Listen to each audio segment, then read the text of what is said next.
എന്റെ എന്റെ ഞാൻ ഇവിടെ പോയെന്നോ അല്ലെങ്കിൽ ഞാൻ 10 പേരോട് ആണടി ചൂരെ ഞാൻ പബ്ലിക്കിലേക്ക് വന്ന് പറയുന്നത് നിനക്ക് കപ്പലിന്റെ കാര്യം കൊണ്ടുപോയി നിനക്ക് കപ്പലിന്റെ കാര്യം കൊണ്ടുപോയി ചൂരെ നീ ആയി നീ നിന്റെ കെട്ടി വേണ്ടി അമ്മച്ചിനെ കുറിച്ച് നീ നിന്നോ അത് നീ എന്റെ എനിക്ക് 10 ആളുകൾ കൂടി ജീവിക്കുന്നത് 10 പേരോട് ജീവിക്കും ഇനിയിപ്പോ 100 പേരോട് അല്ലെങ്കിൽ കപ്പാസിറ്റി ഞാൻ 100 പേരോട് ജീവിക്കും ഞാൻ വേണ്ടെന്ന് വെക്കുമ്പോൾ ഞാൻ ചിലപ്പോൾ കേരളത്തിലെ പ്രമുഖരായിട്ടുള്ള സ്വന്തം ആൾക്കാരെ കൂടെ പോകും അതുപോലെ തന്നെ ഇനി ഇന്ത്യയിലുണ്ടെങ്കിൽ ഇന്ത്യയിൽ പോകും ഇനി ഇന്ത്യക്ക് വെളിയിൽ ഞാൻ അവിടെ പോകും നീ ആയി ചോദിക്കാൻ നീ വന്നത് ചെറ്റത് ചെരിക്കുന്നു പണ്ട് നാറി വേണ്ടെന്ന് വെക്കുമ്പോൾ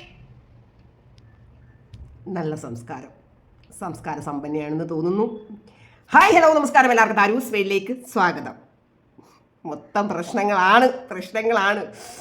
വഴി പോകുന്ന വള്ളിയിലെല്ലാം പിടിച്ച് നമ്മളിങ്ങനെ ഊഞ്ഞാലാടും.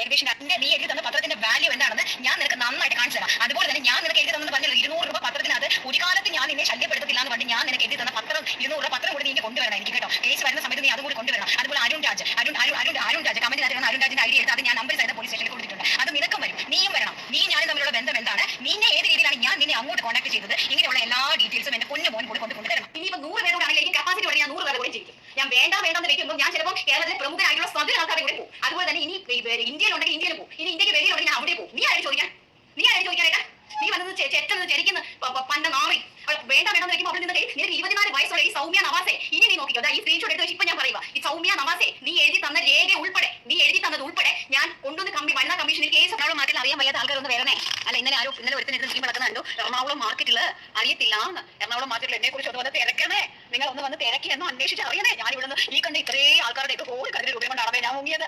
അല്ല പിന്നെ അല്ലേ ഞാൻ സത്യസന്ധമായിട്ടുള്ള കാര്യങ്ങൾ മാത്രമേ പറയുള്ളൂ. ഞാൻ കള്ളത്തിനും പറഞ്ഞു എനിക്കറിയില്ല, ഞാൻ ജീവിക്കില്ല കള്ളം പറഞ്ഞു എന്റെ തല പോകേണ്ടി വന്നാലും ഞാൻ കള്ളം പറയില്ല.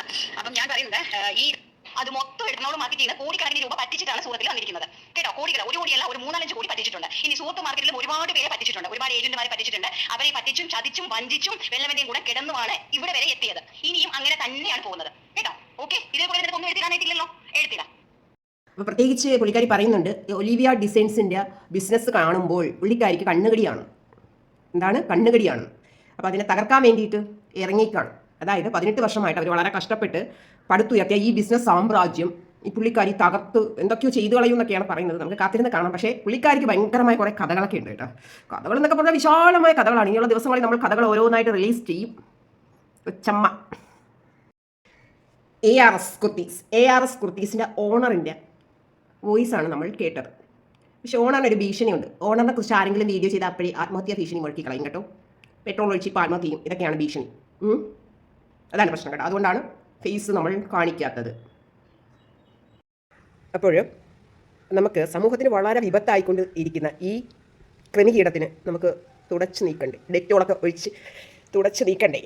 ഇനി ഈ ഒരു അണു ഇവിടെ വളർന്നാൽ സമൂഹത്തിന് തീർച്ചയായിട്ടും വിപത്ത് തന്നെയാണ്. പക്ഷേ ഇനി ഒരു പുതിയ സ്ഥാപനം തുടങ്ങാൻ വേണ്ടി പോകുന്നുണ്ട്. അപ്പോൾ അവിടെ ഇതുപോലെ കൂടുതലൊക്കെ കാണാതിരിക്കാൻ നമുക്ക് സാധിക്കും.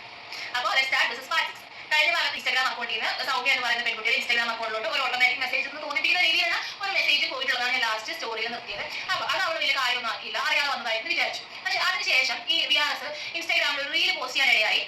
അറിയില്ല, ഞാൻ പിന്നെ ഇവിടെ കാണിക്കുന്നില്ല. അവര് സംഭവം ഞാൻ വിശദമാക്കാം. അവർ റീൽ ഇട്ടു പുള്ളി ഓണർ എന്ന് പറഞ്ഞ ലേഡി. സംഭവമൊന്നുമില്ല, അവരുടെ തന്നെ ബ്രാൻഡാണ്, അവർ തന്നെ മാനുഫാക്ചർ ചെയ്ത ഡ്രസ്സാണെന്ന് പറഞ്ഞിട്ട് ഒരു മോഡലായിട്ടുള്ള ഒരു പെൺകുട്ടി കുറച്ച് ഡ്രസ്സ് ഇട്ടിരിക്കുന്ന ഒരു ഫോട്ടോ തല കെട്ടിട്ടു. അതായത് തലഭാഗം കട്ട് ചെയ്തിട്ട് അവർ അവരുടെ ഇൻസ്റ്റാഗ്രാം റീലിൽ പോസ്റ്റ് ചെയ്തു. ഇത് കണ്ട സൗമ്യ അവർക്കറിയാം അത് അവൾ തന്നെയാണെന്ന്. കാരണം അവൾ ഒലിവിയയ്ക്ക് വേണ്ടിയിട്ട് മാനുഫാക്ചർ ചെയ്ത് കൊടുക്കുന്ന ഡ്രസ്സിന്റെ വീഡിയോസ് ആയിരുന്നു, അവൾ തന്നെ ഡ്രസ് ഇട്ടിട്ടുള്ള വീഡിയോസ്. അപ്പോൾ അവർക്ക് കണ്ടപ്പോൾ മനസ്സിലായി അത് അവളാണ്, അവളുടെ ഫോട്ടോയാണെന്ന് മനസ്സിലായി. അതുകൊണ്ട് ഇവൾ എന്ത് ചെയ്തു, ഇവർക്ക് മെസ്സേജ് അയച്ച് ചോദിച്ചു, നിങ്ങൾ എന്തിനാണ് എന്റെ തല ഫോട്ടോ വെട്ടിയിട്ടിരിക്കുന്നത് ഇവിടെ ചോദിച്ചു. അപ്പോൾ ആ ഓടി നിങ്ങളെ ഒന്ന് കേൾപ്പിക്കാം. ഹലോ എന്താണ് ഒരു വീഡിയോ വന്നിട്ട് വിളിച്ചതാണ്. എന്റെ ഫോട്ടോ തല വെട്ടിയിട്ടാണ് അതിനകത്ത് ഇട്ടേക്കുന്നത്. അയ്യോ, ഞാൻ പലരുടെയും ഫോട്ടോ തല വെട്ടാറുണ്ട്. സ്വന്തമായിട്ട് കമ്പനിയും അറിയാം, സ്വന്തമായിട്ട് ഫോട്ടോസ് ഒന്നും ഇല്ലാത്തതുകൊണ്ടായിരിക്കും അല്ലേ? അതെ, അതുകൊണ്ട് തന്നെയാണ്. ബാക്കിയുള്ള യൂസ് ചെയ്തല്ലേ ജീവിക്കാൻ പറ്റുള്ളൂ. കാരണം സ്വന്തമായിട്ട് സ്വന്തമായിട്ട് കടയും സ്വന്തമായിട്ട് സ്ഥാപനങ്ങളും സ്വന്തമായിട്ട് ഒന്നും ഇല്ലാത്തതുകൊണ്ട് മറ്റുള്ള തലയും മറ്റുള്ള കാര്യങ്ങളൊക്കെ ഫോട്ടോ വെച്ച് തന്നെയാണ് എടുക്കുന്നത്. ബാക്കിയുള്ള തല വെച്ചാണല്ലോ ഫോട്ടോ എടുക്കേണ്ടത്. ബാക്കിയുള്ള ഫോട്ടോ ബാക്കിയുള്ള തല മാത്രമല്ല, ബാക്കി എന്തെങ്കിലും വെട്ടാണെങ്കിൽ അതുകൊണ്ട് വെട്ടിയെടുക്കും. ഓഹോ, അത് നിങ്ങൾക്ക് ആരും വലിച്ചുകൊണ്ടിരിക്കുന്നത് ബാക്കിയുള്ളവർ? അത് നീ ചോദിച്ചാൽ ഞാൻ ചോദിച്ചു നിന്നെ ആരും വിളിച്ചോ? നിനക്ക് നാളെ എന്റെ ഫോട്ടോ ഇട്ട് കാശുണ്ടാക്കാൻ നിനക്ക് നാളല്ലേ? ഇങ്ങനെ പല ആൾക്കാരും ഇപ്പോൾ പല ഓരോരുത്തരുടെ കച്ചവടത്തിന് വേണ്ടിയിട്ട് ഓരോ ആൾക്കാർ ബ്ലോഗേഴ്സിനെ വിളിച്ച് ഓരോ മാർക്കറ്റിൽ വന്ന് ഓരോ കടക്കാരെ വന്ന് ബ്ലോഗ് ചെയ്ത് കഴിയുമ്പോഴല്ലോ അവരെല്ലാം 200 രൂപ അങ്ങനെ കിട്ടുന്നു 220 രൂപയ്ക്ക് ഇങ്ങനെ കിട്ടുന്നു എന്നെല്ലാം കൂടി പറഞ്ഞുകൊണ്ട് മാർക്കറ്റ് എന്ന് പറഞ്ഞിട്ടുണ്ട് ഇന്നും പറഞ്ഞിട്ടുണ്ട്. ഒലിവിയ എന്ന് പറയുന്ന സ്ഥാപനത്തോട് എനിക്കുള്ള ഒരേ ഒരു എതിർപ്പ്, കാരണം ഈ കച്ചവടക്കാരുടെ കച്ചവടം കൂട്ടിക്കാൻ ഒരാൾക്ക് മാത്രം എല്ലാം വേണം, ഒരാൾക്ക് മാത്രം നല്ല ബിസിനസ് ചെയ്യണം, അവർ മാത്രം ഓൺലൈനിൽ അവർ മാത്രം മുന്നിട്ട് നിൽക്കണം എന്ന് പറഞ്ഞ് അവർ നടത്തുന്ന ഈ ഒരു ക്രിയകളാണ് അവർക്കെതിരായിട്ട് വന്നതെന്ന് ഞാൻ അന്നും പറഞ്ഞിട്ടുണ്ട്, ഇന്നും പറഞ്ഞിട്ടുണ്ട്, എന്നും പറഞ്ഞിട്ടുണ്ട്. ഇനിയും അങ്ങനെ തന്നെ പറയുള്ളൂ, അത് തന്നെയാണ് സത്യം. പിന്നെ ഞാനും അവരെ ശപിച്ചിട്ടുണ്ടെന്ന് പറഞ്ഞാൽ ഞാൻ എന്റെ കണ്ണീന്ന് കണ്ണുനീര് വീണ് ഞാൻ അവരെ അറിഞ്ഞ് ശപിച്ചിട്ടുണ്ട്. കാരണം എന്ന് വെച്ചാൽ 1000 പീസ് ടോപ്പ് ഉണ്ടാക്കി എടുക്കുന്നവന്റെ വേദന അത് ഉണ്ടാക്കുന്നവന് മാത്രമേ അറിയാവുള്ളൂ. അല്ലാതെ നമുക്ക് ഇങ്ങോട്ട് ഒരു പ്രോഡക്റ്റ് മാർക്കറ്റിൽ ഇങ്ങോട്ട് എടുത്തുകൊണ്ട് വന്ന് നമ്മൾ അത് പൊട്ടിച്ച് നമ്മൾ അത് വേഗം തിട്ട് കാണിച്ച് വീഡിയോ ചെയ്യുന്നത് കൊണ്ട് ഒരിക്കലും നമുക്കത് അറിയില്ല. അത് ഈ അപ്പൊ നമ്മുടെ ഇതിന് ഒറ്റ വാക്കിൽ പറയുകയാണെങ്കിൽ കണ്ണുകടി എന്ന് പറയും. അപ്പോൾ ഇവർ പറയുന്നത് ഇവർ ശപിച്ചു എന്ന്. ഞാൻ മനസ്സിലാക്കിയ ഒരു കാര്യം പറയാം. ഒലിവിയ ഡിസൈൻസ് എന്തുകൊണ്ട് 18 വർഷമായി ഇപ്പോഴും സക്സസ് ആയി നിൽക്കുന്നു എന്ന് ചോദിച്ചു കഴിഞ്ഞാൽ അവർ സമൂഹത്തിലുള്ള, അതായത് അവർ മെയിനായിട്ട് ഉദ്ദേശിക്കുന്നത് സാധാരണ ആളുകളെയാണ്, സാധാരണ ഒരു മീഡിയം ലെവലിലുള്ള കസ്റ്റമേഴ്സിനെയാണ് അവർ കൂടുതൽ ഫോക്കസ് ചെയ്യുന്നത്. അതെന്താണെന്ന് വെച്ചാൽ കോളേജ് കുട്ടികളാണെങ്കിൽ അവരുടെ കയ്യിൽ അത്യാവശ്യം ക്യാഷ്, പിന്നെ എന്തെങ്കിലും ഫംഗ്ഷൻസിനോ റിലേറ്റീവ്സ് കൊടുക്കുന്നതോ അങ്ങനെയൊക്കെയുള്ള പൈസകൾ ഇട്ടുകൂട്ടി വെച്ചിട്ടാണ് കുട്ടികൾ ഡ്രസ്സ് എടുക്കുന്നത്. അപ്പോൾ അവരുടെ കയ്യിൽ തുച്ഛമായ ഒരു പൈസയെ കാണത്തുള്ളൂ. ഇവർ ഒലിവിയക്കാരുടെ അവരുടെ ഒരു പ്രൈസ് മണി എന്ന് വെച്ചാൽ 599, 499 ഇതൊക്കെയാണ് അവരുടെ ഒരു പ്രൈസ് മണി. അപ്പം അത്രയും ഒരു പൈസയ്ക്ക് ഈ കുട്ടിയുടെ കയ്യിലും വരാൻ ചാൻസ് ഉള്ളു. അപ്പം കുഞ്ഞു പിള്ളേരല്ലേ, അപ്പോൾ അവർക്കും ആഗ്രഹങ്ങളുണ്ടല്ലോ, പക്ഷെ പൈസ കയ്യിൽ തുച്ഛമാണ്. അപ്പം അവർ നല്ല ഡ്രസ്സുകൾ ഇട്ട് സന്തോഷമായിട്ട് കോളേജുകളിൽ പോയിക്കോട്ടെ എന്ന ഒരു ലക്ഷ്യമാണ് അവർ മുന്നോട്ട് വയ്ക്കുന്നത്. മനസ്സിലായി? ആ കയ്യിലുള്ള തുച്ഛമായ പൈസ കൊണ്ട് അവരുടെ ആഗ്രഹത്തിന് സന്തോഷത്തോടെ ഡ്രസ് ഇട്ടുകൊണ്ട് പോയിക്കോട്ടെ. അതായത് മീഡിയ ലെവലിലുള്ള കസ്റ്റമേഴ്സിനെയാണ് അവർ ഫോക്കസ് ചെയ്യുന്നത്. അവരൊരു നല്ല ഉദ്ദേശത്തോടെയാണ് ഈ ഒരു പ്രൈസ് മണി കൊണ്ടുവരുന്നത്. അതിനകത്ത് അവർ അതിഭയങ്കരമായിട്ട് ലാഭം അവർ നോക്കുന്നില്ല. ഒരു 50 രൂപ ആയിരിക്കും പക്ഷേ അതിനകത്ത് ലാഭം കിട്ടുന്നത്. പിന്നെ ബൾക്കായിട്ട് അവർക്ക് ബിസിനസ് നടക്കുമ്പോൾ ഓക്കെ, പക്ഷേ അവർ നല്ല ഒരു പ്രവൃത്തിയാണ് ചെയ്യുന്നത്. അതാണ് എനിക്ക് മനസ്സിൽ തോന്നിയിട്ടുള്ളത്. നമ്മുടെ കുഞ്ഞിലേക്ക് നമ്മൾ ചിന്തിച്ച് കഴിഞ്ഞാൽ നമുക്ക് എത്ര ജോഡി ഡ്രസ്സ് ഉണ്ടാവും. നമ്മുടെ വീട്ടുകാരിപ്പം നമ്മളിപ്പോൾ വലുതായി നമ്മൾ സെക്യൂർഡ് ആകുമ്പോൾ നമുക്ക് ഇഷ്ടത്തിന് തോന്നുന്ന ഡ്രസ്സ് മേടിക്കാൻ പറ്റും. പക്ഷേ പഠിക്കുന്ന ആ ഒരു സമയത്ത് നമ്മുടെ കയ്യിൽ ലിമിറ്റേഷൻസ് ഒരുപാടുണ്ട്. പൈസകൾ കിട്ടുന്നതിന് പല ആവശ്യങ്ങളുണ്ട്. അപ്പം അവർ ഫോക്കസ് ചെയ്യുന്നത് ഇങ്ങനെയുള്ള കോളേജ് സ്റ്റുഡൻസിനെയൊക്കെയാണ് ഫോക്കസ് ചെയ്യുക. അതുകൊണ്ടാണ് ഈ ഒരു പ്രൈസ് മണിയിൽ കൊടുക്കുന്നത്. അതിന് ശപിച്ചിട്ടുണ്ട് ഇങ്ങനെയൊക്കെ പറയുന്നത്. എനിക്കത് അക്സെപ്റ്റ് ചെയ്യാനേ പറ്റുന്നില്ല. എല്ലാവരും ചെറിയ റേറ്റ് 200, 300, 400 പോലുള്ള ചെറിയ റേറ്റ് കൊടുത്തിട്ട് മാർക്കറ്റ് നശിപ്പിക്കുകയാണ്. അങ്ങനെയാണെങ്കിൽ ഇവരെ മാർക്കറ്റ് നശിപ്പിച്ചത് കൂടെ നമുക്കൊന്ന് കണ്ടുനോക്കാം.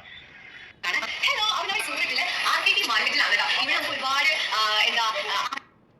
നമ്മൾ ചെയ്യുന്ന എല്ലാ കേരള ടേസ്റ്റിലുള്ള സാധനങ്ങളാണ് ഇത് നല്ല സ്റ്റൈലിഷ് ആയിട്ടുള്ള വെൽവെറ്റിന്റെ ബ്രാൻഡ്. അതായത് 60 രൂപയാണ് പ്രൈസ് മണി ഇട്ടിരിക്കുന്നത്. അപ്പോൾ അവർ പറഞ്ഞു വളരെ ചീപ്പ് റേറ്റ് കൊടുത്ത് ബിസിനസ്, ഓൺലൈൻ ബിസിനസ് മൊത്തം ഒലിവിയക്കാർ പിടിക്കുന്ന ഒരു കംപ്ലൈൻ്റ് ആണ് പറഞ്ഞത്. പക്ഷേ ഇവരും ഒരു കാലത്ത് വളരെ ചീപ്പ് റേറ്റിന് ചുരിദാറുകൾ ഇതേപോലെ കച്ചവടം നടത്തിയിട്ടുണ്ട്. അതിൻ്റെ വീഡിയോ ആണ്.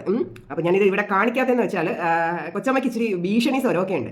നമ്മൾ പുള്ളിക്കാരിയുടെ സ്ഥാപനത്തിൻ്റെ പേര് ഞാനിവിടെ ARS എന്നാണ് കൊടുക്കുന്നത്. പുള്ളിക്കാരിയുടെ സ്ഥാപനത്തിൻ്റെ പേരോ പുള്ളിക്കാരിയോ കാണിച്ചു കഴിഞ്ഞാൽ പുള്ളിക്കാരിക്ക് പിന്നെ സഹിക്കാൻ പറ്റില്ല കേട്ടോ. പിന്നെ ഭയങ്കര ആത്മഹത്യാ ഭീഷണി, പെട്രോൾ ഒഴിച്ച് ആത്മഹത്യ ഇങ്ങനെയൊക്കെ പറഞ്ഞ് പലരെയും ഭീഷണിപ്പെടുത്തിയായിട്ടൊക്കെ ശ്രദ്ധയിൽപ്പെട്ടു. അതുകൊണ്ടാണ് പുള്ളിക്കാരിയുടെ വീഡിയോസേ കാണിക്കാത്തത്. എന്തിനാണ് നമ്മൾ ഈ വയ്യാവലി വിളിച്ചു വരുത്തുന്നത്? അപ്പോൾ അതൊക്കെയാണ് സംഭവങ്ങൾ.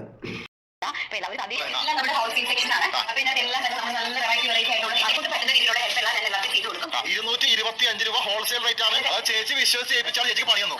ഏറ്റവും കൂടുതൽ വിശ്വസിച്ച് ഏൽപ്പിച്ച ആളെ എനിക്ക് നല്ല പണി തന്നു. ഈ മിനിമം എന്നൊരു ക്വാണ്ടിറ്റി ഒരു 12 പീസിന് മുകളിലോട് പർച്ചേസ് ചെയ്യാം. ലോഡ് കണക്കിന് സാരികൾ 400 രൂപ കല്യാണ പാർട്ടിയൊക്കെ ജസ്റ്റ് കോൺടാക്ട് ചെയ്താൽ മതി. മിനിമം 4 പീസ് എടുക്കണം. സൂറത്തിലൊക്കെ വലിയ കമ്പനിയൊക്കെ തുടങ്ങി സംഭവം ശപിച്ചു എന്ന് പറഞ്ഞ പുള്ളിക്കാരിയുടെ കാര്യങ്ങളാണ് നമ്മൾ കേട്ടോണ്ടിരിക്കുന്നത്. അപ്പം പുള്ളിക്കാരിക്ക് ചെയ്യാൻ കേട്ടോ. അപ്പം ഇല്ല, പണ്ടൊരു പഴഞ്ചൊല്ലുണ്ട്, അമ്മായിയമ്മയ്ക്ക് എന്തുവാവും ഇല്ലേ, ഞാനത് പറയുന്നില്ല ഇവിടെ. ആ ഒരു സംഭവമാണ്. ഒലിവ ചെയ്യുമ്പോൾ അത് കുറ്റം, ARS ചെയ്യുമ്പോൾ അത് ഒലിവ ചെയ്യുമ്പോൾ ഊഹോ, ARS ചെയ്യുമ്പോൾ ആഹാ, അത് കൊള്ളാം കേട്ടോ. അപ്പോൾ ഇനിയുള്ള ദിവസങ്ങളിൽ പുള്ളിക്കാരി കുറച്ച് വെല്ലുവിളികളൊക്കെ നടത്തിയിട്ടുണ്ട്. അപ്പോൾ എന്തൊക്കെയാണ് പുള്ളിക്കാരി നടത്താൻ പോകുന്നത് നമുക്ക് കാത്തിരുന്ന് കാണാം. നിങ്ങളുടെ വിലയേറിയ അഭിപ്രായങ്ങൾ കമൻറ്റ് ചെയ്യുക. അപ്പോൾ Tata, bye bye, love you, ഉമ്മ.